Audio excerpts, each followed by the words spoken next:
But first, a nation on edge in mourning, but determined to rise again with the Secretary of Homeland Security. Secretary Kristi Noem joining me now. Secretary, thank you so much for being here. Do you believe that Charlie Kirk's murder has been a turning point for the tone of this nation? I do. I don't know if you do, Maria, but I feel a heaviness. It feels like a grief has settled on not just the country, but the entire world. Something has changed. My hope is that we will use this as an opportunity to come together and to unify. Some of the rhetoric we're seeing out of the left and out of political animals is ugly, and it's bitter, and it's seeking to seize this opportunity to turn it into evil.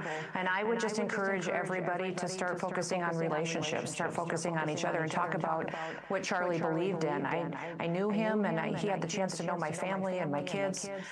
He was a special man who stood up and was bold enough to go speak to people that disagreed with him, and we need more of that today, more civil discourse rather than some of the violence that we've seen. President Trump has tried to make the nation safer by taking out the people who have committed heinous crimes. Can you give us an update on the deportation plans and where we are in that regard?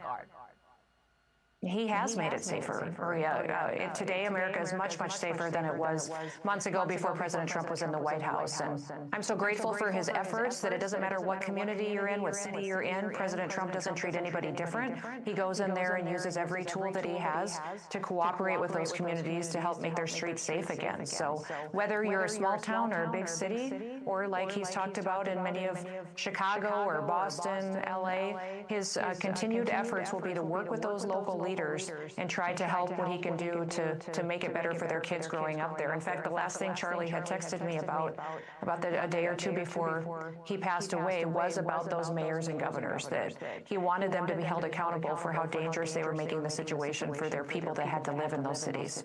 And of course, sending the National Guard into Washington, D.C. has made a huge difference. People are talking about how much safer it feels.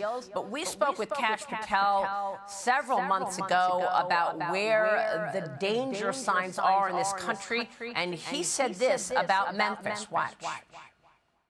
I didn't know this till my confirmation process, but Memphis, Tennessee is the homicide capital of America per capita. Didn't know that. We have a problem there. We're now addressing it. We're rolling out one of our task forces in the state of Tennessee. Secretary, tell us about the plans to send the National Guard into Memphis, Tennessee.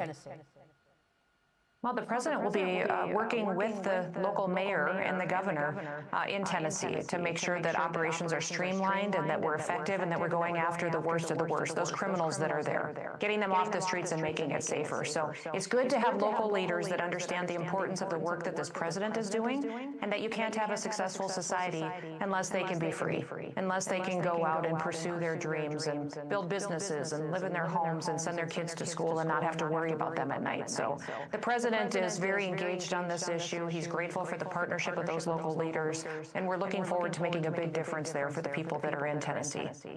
And of course, we worry about adversaries. China sending hundreds of thousands of people into the country because of the open border.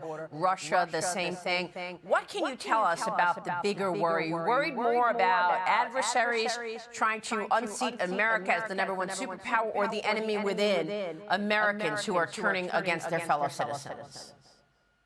Oh gosh, Maria, you are exactly right. So we talk a lot about cartels and known and suspected terrorists and gang organizations, but the fact is that those evil foreign governments that have sought to take us down for decades and decades, such as China, they infiltrated our country too. They crossed those borders under the Biden policies that opened us up and made us so vulnerable for national security threats. So we do have efforts to make sure that we're removing those individuals as well. And listen, we're a nation of laws.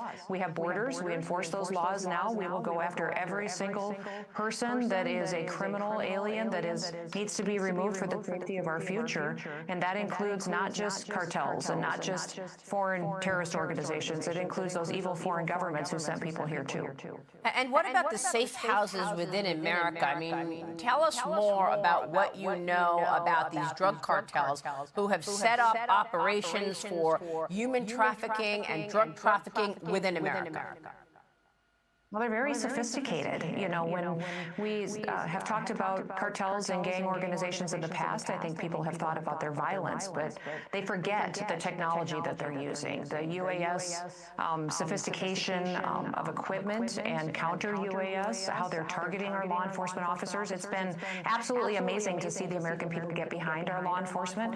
We have just in ICE recruitments and recruiting 10,000 new officers, we have over 150,000 people that submitted applications. And every single federal law enforcement agency is seeing a huge increase in people who want to join and help make it safer. So these organizations have found safe havens in different areas. We are breaking them up, we're rooting them out, we're removing them and bringing them to justice for the crimes that they've committed. But they're international networks, Maria. And so I've been to over a dozen different countries negotiating security agreements, getting information, making sure that we're cooperating with our international partners too, so that we aren't just taking down the one bad actor in a community. We're going after their entire network worldwide, and we're going to destroy them. Secretary, thank you. Thank you for your work. Thank you for being here this morning. Thank you, Maria. Secretary Kristi Noem joining us.